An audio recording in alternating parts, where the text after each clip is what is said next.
wabarakatuh. Selamat pagi. Pagi.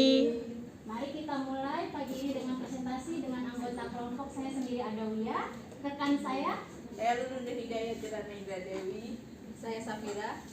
Saya Sakila Aprilia. Saya Rika Maulfitami. Saya Muhammad Firdaus. Saya Fatmawati. Ya, kami di sini akan memulai presentasi mengenai pembelajaran langsung dan pembelajaran terbimbing. Di sini ada kegiatan A dan kegiatan B. Kegiatan A adalah pembelajaran langsung. Kegiatan B adalah kegiatan yang memiliki karakteristik kegiatan pembinaan yang memiliki karakteristik dan perbedaan. Tujuan pendidikan dalam unit tertentu melibatkan item dalam kegiatan A sebagai pembelajaran langsung. Peserta didik dapat memahami item dalam kegiatan A. Namun, tujuan pelibatan kegiatan B, para peserta didik membutuhkan beberapa bentuk pengalaman yang difasilitasi, dibantu, hingga dibimbing untuk membangun pemahaman. Kegiatan A di sini ada 11, begitu pula dengan kegiatan B. Kelompok kami memilih antara kegiatan A dan kegiatan B. Dan pilihannya adalah kegiatan B. Saya sendiri akan menjelaskan mengenai fakta dan pengetahuan distrik. Jadi yang pertama, soal pertama itu kegiatan mana yang sering Anda lakukan, kegiatan A atau kegiatan B. Nah, di sini kami memilih kegiatan B karena atau kegiatan pembinaan pada proses pembelajaran karena pada kegiatan B terdapat beberapa poin penting, yaitu sebagai berikut. Yang pertama, konsep dan prinsip. Yang kedua, koneksi sistematik. Yang kedua, konotasi. Yang ketiga, kehalusan, ironi. Lalu simbolisme, abstraksi, informasi berlawanan dengan intuisi, anomali, strategi menggunakan repertoar dan penilaian, penemuan atau aturan dan resep heuristik. Nah, di sini kami memilih kegiatan B karena menurut kelompok kami kegiatan tersebut yang lebih bisa digunakan dalam pembelajaran UBD atau pembelajaran yang berpusat pada peserta didik. Yang pertama yaitu konsep dan prinsip dan koneksi sistematis akan dijelaskan oleh rekan saya. Ya, mengenai konsep dan prinsip. Konsep dan prinsip dalam pembelajaran ini merujuk pada kerangka kerja teoritis yang digunakan dalam proses belajar mengajar. Untuk yang kedua, koneksi sistemik. Ini merujuk pada pendekatan yang melihat pembelajaran sebagai sistem yang saling terhubung, di mana pada setiap bagian sistem tersebut mempengaruhi bagian lainnya. Pendekatan pembelajaran sistemik dapat meningkatkan kemampuan berpikir komprehensif peserta didik. Untuk bagian ketiga akan dijelaskan oleh rekan saya. Baik, tadi sedikit mengkilas seputar pembelajaran langsung dan pembelajaran terbimbing. Jadi mengapa kelompok kami memilih kegiatan B itu pembelajaran terbimbing? Karena memang menurut pemahaman kami berdasarkan materi yang kami cari itu kegiatan langsung itu lebih kepada teacher center. Akan tetapi tetap saja dalam pembelajaran langsung tidak otoriter hanya guru yang berperan aktif dalam pembelajaran, tetap saja melibatkan umpan balik dan refleksi dari peserta didik, juga melibatkan keaktifan dari peserta didik. Akan tetapi di kegiatan B atau kegiatan terbimbing sendiri lebih cenderung kepada student center, yang itu berpusat kepada peserta didik karena benar-benar guru di sini hanya sekedar memberikan materi, menjelaskan sedikit, kemudian banyak melibatkan peserta didik dengan menyajikan persoalan-persoalan seputar pembelajaran tersebut. Sedangkan dalam pembelajaran langsung itu biasanya pemahaman siswa akan dibangun diawali oleh demonstrasi atau penjelasan materi dari guru. Dan kemudian untuk persoalan, studi kasus dan lainnya itu minim di pembelajaran langsung. Untuk konotasi sendiri ini merupakan kita sudah mengetahui ya. Jadi dalam kegiatan pembelajaran terbimbing ini dalam pembelajarannya menggunakan gaya bahasa yang konotasi. Jadi lebih memancing kepada berpikir kritis peserta didik, bagaimana dia mencari arti daripada bahasa konotasi yang digunakan dalam pembelajaran. Kemudian yang keempat itu dalam pembelajaran terbimbing menggunakan gaya bahasa biasanya kehalusan dan juga ironisasi. Jadi kedua ini tentunya dua hal yang berbeda ya. Kehalusan itu lebih kepada gaya bahasa yang menyatakan kehalusan untuk tidak menyinggung orang lain seperti itu. Sedangkan dalam gaya bahasa ironisasi itu sebenarnya ada dua macam juga, akan tetapi memang lebih terkenalnya dengan gaya bahasa untuk menyindir atau menyinggung orang lain seperti itu. Jadi nanti di dalam itu peserta didik harus bisa memfilterisasi bagaimana ia menggunakan gaya bahasa dalam suatu pembelajaran yang baik. Selanjutnya akan dilanjutkan oleh rekan saya. Selanjutnya yang nomor 5 yaitu simbolisme. Di sini dalam pembelajaran simbolisme bisa menjadi alat untuk memberikan pemahaman konsep yang abstrak kepada peserta didik. Simbolisme dapat berperan penting dalam perkembangan psikologis peserta didik. Jadi kalau teman-teman dalam pembelajaran itu kan kadang tidak hanya memberikan teks seperti ini ya, kadang juga memberikan simbol-simbol. Nah, di sini saya memberikan contoh. Misalnya pada elemen pemasaran barang dan jasa. Di sini guru akan menjelaskan tentang perusahaan dan jasa. Nah, kita bisa sebagai guru kita tidak misal perusahaan jasa rumah sakit, tidak harus ditulis rumah sakit, atau perusahaan jasa itu yang seperti Pos Indonesia. Nah, kita bisa memberikan lambang Pos Indonesia atau lambang rumah sakit. Tujuannya apa? Agar peserta didik dapat berpikir lebih kreatif. Bahkan kan kita kalau langsung ngasih tahu oh ini Pos Indonesia, mereka akan langsung paham. Kalau misal kita memberikan lambang atau simbol atau logo Pos Indonesia akan memberikan peserta didik untuk lebih paham kepada pembelajaran. Selanjutnya abstraksi akan dijelaskan oleh Safira. Selanjutnya itu di pembelajaran terbimbing itu ada abstraksi. Abstraksi dalam konteks pembelajaran dapat membantu peserta didik untuk memahami materi ajar dengan lebih baik. Lalu abstraksi dapat dilakukan dengan cara mengidentifikasi konsep-konsep penting dalam materi ajar dan mengabaikan detail-detail yang kurang penting. Selain itu, abstraksi juga dapat membantu peserta didik untuk mengembangkan kemampuan berpikir kritis dan analitis. Lalu dalam kegiatan pembinaan pembelajaran, abstraksi dapat diajarkan melalui berbagai metode seperti diskusi kelompok, penggunaan media pembelajaran yang menarik, dan penggunaan teknologi informasi dan komunikasi. Sebagai contoh dalam pembelajaran pemasaran sendiri, yaitu peserta didik dapat melakukan abstraksi dengan mengidentifikasi konsep-konsep penting seperti segmentasi pasar, perilaku konsumen, dan bauran pemasaran, dan mengabaikan detail-detail yang kurang seperti sejarah pemasaran atau kasus-kasus studi kasus yang tidak relevan dengan pembelajaran itu sendiri. Selanjutnya akan dijelaskan oleh Baik, berikutnya adalah informasi yang berlawanan dengan intuisi. Kita pahami dulu. Menurut Meyer 2002, intuisi melibatkan pengetahuan tentang hal-hal yang tidak diketahui. Ini mungkin mencakup pengalaman atau informasi yang tidak diperoleh secara sadar oleh individu. Kemudian Butler menyatakan bahwa intuisi melibatkan kumpulan proses fisik yang membantu seorang bertahan hidup. Ini mungkin merujuk pada insting atau respon alami yang muncul tanpa kesadaran, memberikan sinyal tentang situasi yang sedang terjadi atau mungkin terjadi di masa depan. Nah, itu kaitannya dalam pembelajaran adalah seperti kita ketahui dalam modul ajar itu pada awal-awal pembelajaran di kurikulum Merdeka akan diberikan pertanyaan-pertanyaan pemantik. Nah, pertanyaan-pertanyaan pemantik ini adalah memicu intuisi siswa untuk menjawab gitu. Misalnya pada mata pelajaran rancangan pemasaran, sebelum memulai pelajaran siswa diberi pertanyaan pemantik gitu yang memancing intuisi siswa gitu untuk menjawab pertanyaan. Misalnya guru memberikan pertanyaan, kira-kira apakah ketika melakukan rancangan pemasaran pada proses misalnya pembuatan proposal bisnis, kira-kira hambatan apa yang akan muncul gitu. Atau kita balik pertanyaannya, misalnya jika terjadi masalah A atau masalah X, kira-kira bagaimana mengatasi masalah tersebut. Berikutnya adalah anomali.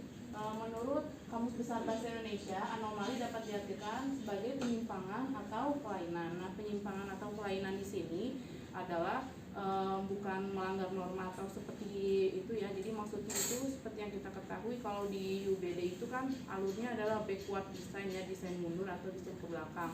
Jadi dalam menetapkan membuat suatu pelajaran kita membuat dulu kerangka tujuannya dulu, baru kita menetapkan langkah-langkah apa yang akan kita lakukan untuk mencapai tujuan tersebut gitu. Jadi bukan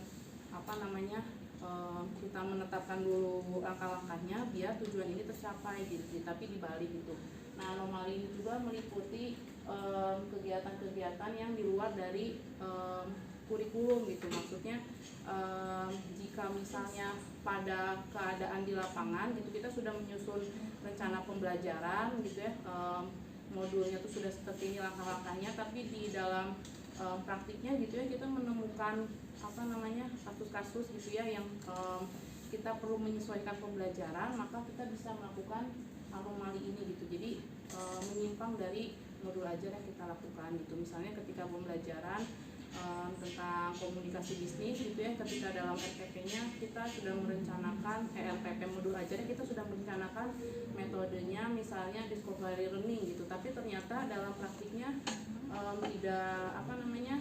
tidak mencapai gitu ya, ketika berjalan itu tidak sesuai, siswa kurang paham gitu. Kita bisa melakukan namanya anomali itu atau penyesuaian gitu. Penyimpangan di sini maksudnya mengganti metode pembelajaran sesuai dengan kebutuhan peserta didik. Akan dijelaskan oleh Sakila. Oke, selanjutnya saya akan menjelaskan untuk poin 9 dan poin 10, di mana poin 9 adalah strategi menggunakan repertoar dan penilaian. Nah, di sini kita artikan dulu.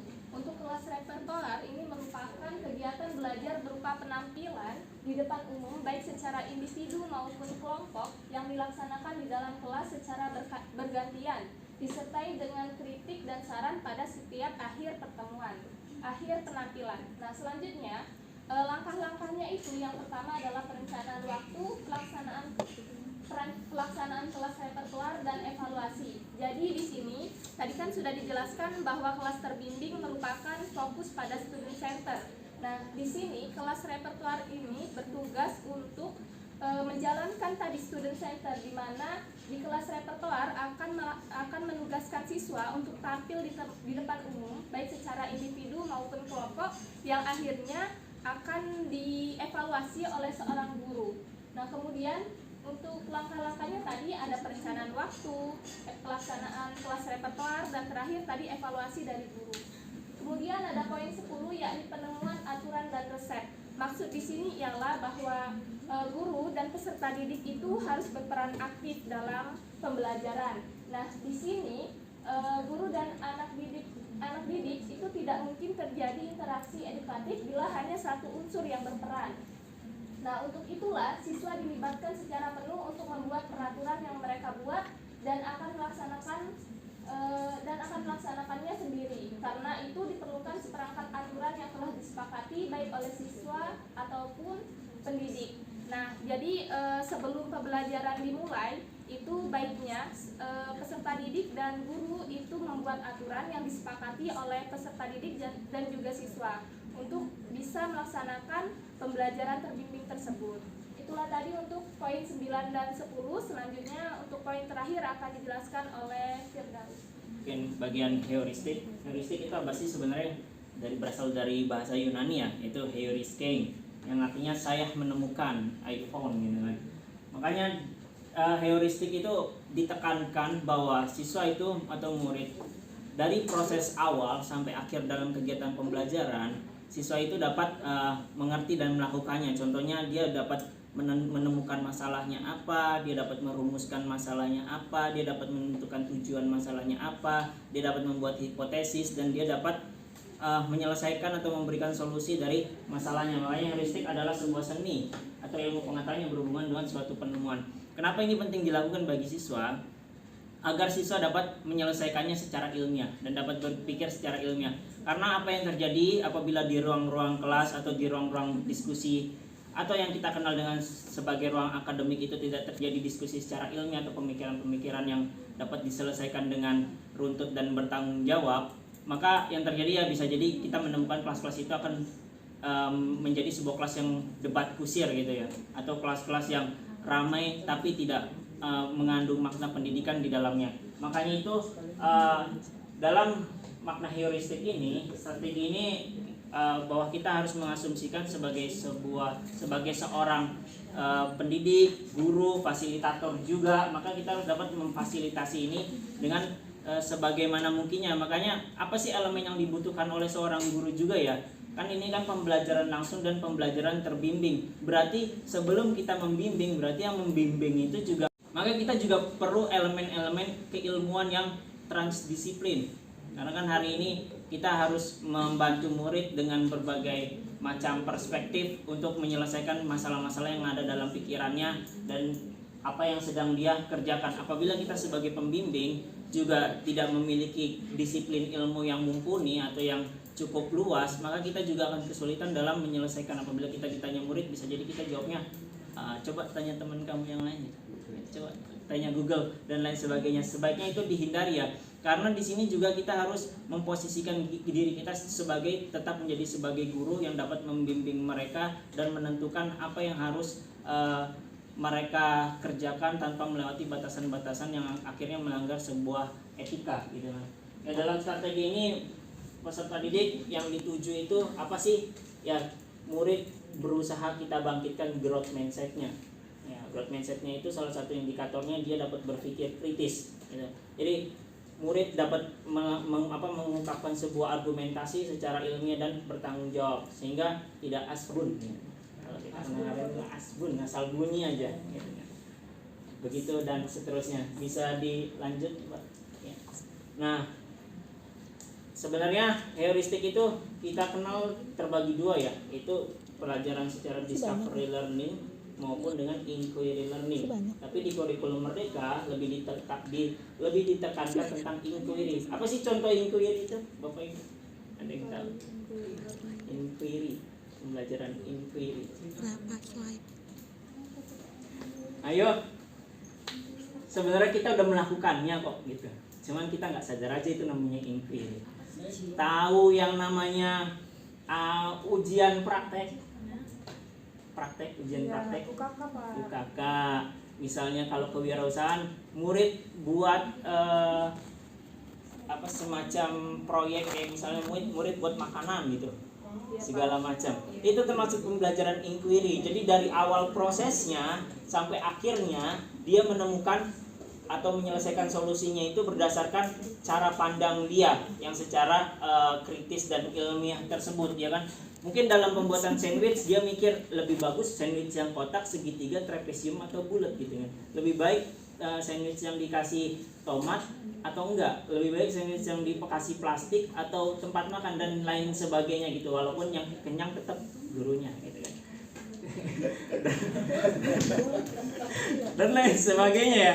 Nah, itulah pembelajaran inquiry ini yang hari ini kita bisa lihat banyak di kelas-kelas ya.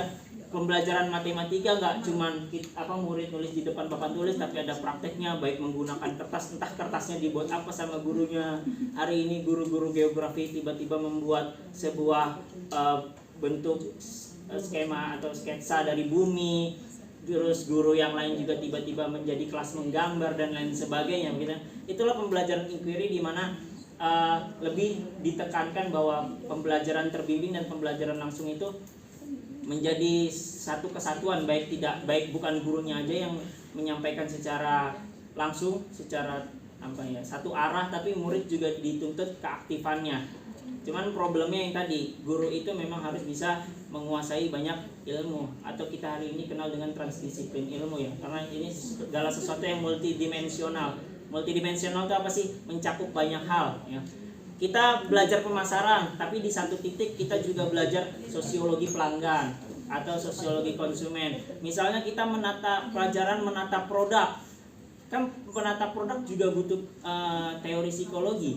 Produk mana yang sih yang paling dilihat sama pelanggan gitu kan? Kecuali kita disponsorin sama psikologi konsumen kan? Kecuali kita betul Pak Iwan ya, psikologi konsumen juga kita belajar kan gitu kan harusnya. Kecuali barang itu udah dimasukin sama sponsor, jadi sponsor yang paling mahal bayarnya tempatnya paling atas atau yang paling kelihatan, biasanya begitu, yang setara, betul, dan lain sebagainya. Makanya sebelum kita melakukan sebuah pembelajaran terbimbing, maka kita sebagai pendidik juga seharusnya lebih terbimbing daripada nanti kita melakukan sebuah pembelajaran tersebut.